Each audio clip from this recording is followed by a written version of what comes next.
Good morning, gang. It's Tuesday, and yes, I still feel like crap. So, uh, no lunchtime video today, no live stream tonight. I'm going to cancel both of those. Just for the simple reason is I've spent of the last 48 hours probably three awake. So, I'm trying to sleep this away. And yes, I'm taking the meds and everything like that. So, thank you all for the suggestions. But I wanted to give you the latest on what is going on here because apparently our media won't cover this. To give you this as an idea, the lead story on Fox News this morning: James Corden speaks out about upscale New York City eatery drama. Oh, that's important. The lead story on CNN: five takeaways from the only Florida governor debate. I'll give CNN credit; they at least have it as a second story on what's going on in Ukraine. Lead story on MSNBC: this Mike Pence tweet should be a wake up call for Democrats. Okay. So James Corden and a Mike Pence tweet are more important than the potential for nuclear war getting closer and closer and closer. Yeah. This is how blind our media wants to keep us. Okay.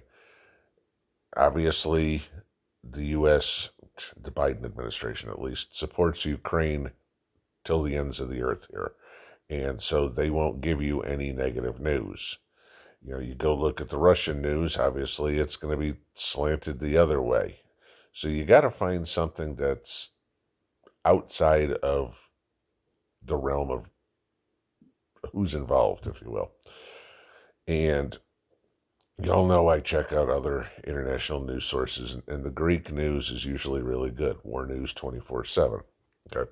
Now, the interesting part with all of this is Greece, as a government, supports Ukraine. Seems to me the Greek press, not so much. They're actually telling the truth about what's going on. And I'll link an article, and you guys can go through and read a whole bunch here and watch some video of what's going on that they've got up there. Okay.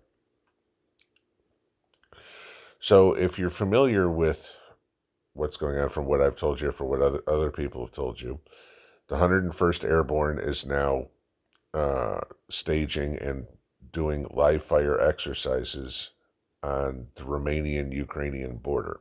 Okay, the French have now come up to assist with the 101st.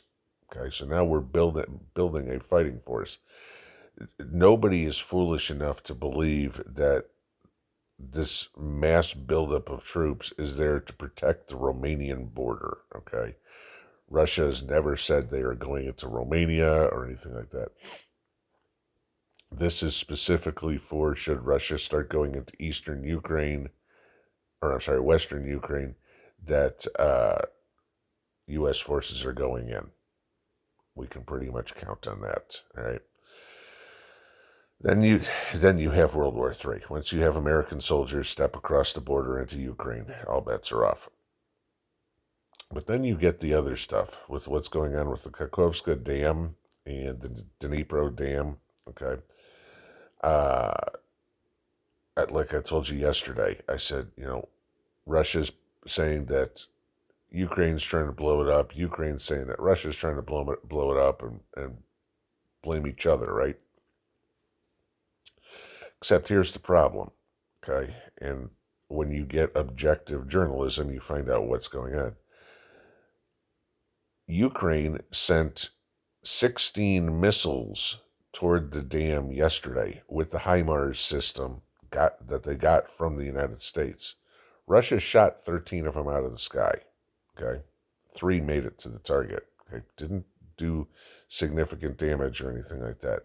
But that'll tell you everything right there. If Ukraine is sending missiles at, who wants that dam blown up? It ain't Russia. Okay, it's pretty easy to tell which way missiles are going. Then you get the second talk of all this low yield nuclear bomb, okay, tactical nuke or whatever, that's going to be detonated in Kherson. All right, that's a possibility. The Russians drove the offensive the Ukrainian offensive out of Kherson like crazy. I mean, it was a slaughter when the Ukrainians went in, and I mean they got their ass handed to them yesterday. So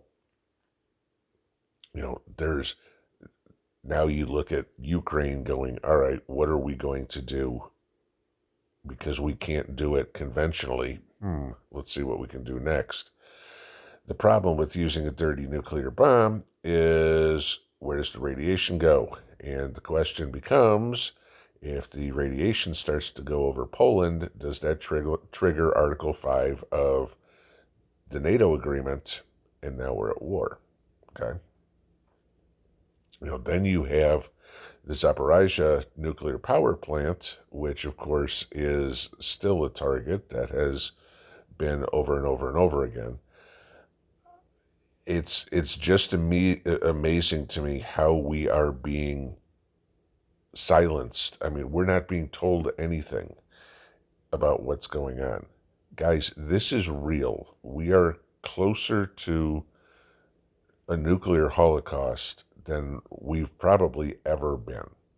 Now, not that Ukraine has ICBMs or anything like that, but you set off a nuclear bomb, a dirty bomb, and that has the same effect of what happened in Chernobyl. Okay? Think about that. What's the reaction? I mean, this is what I keep saying back and forth. If Ukraine sets it off, what does Russia do in retaliation? Then, if Russia retaliates, what does NATO do in retaliation? This is getting really ugly, guys. And I'm not trying to scare anybody or anything, but make sure that you've got all your preps taken care of, that you have your potassium iodide, that you have any sort of NBC suits, mask, whatever it is that you think you might need. Again, it's different for everybody depending on where you live, okay? But that's the fiasco that's going on that we're not being told. And, James Corden's more expensive or more important to tell us. So that's what's going on again, guys. No live stream tonight. I'm sorry. I apologize.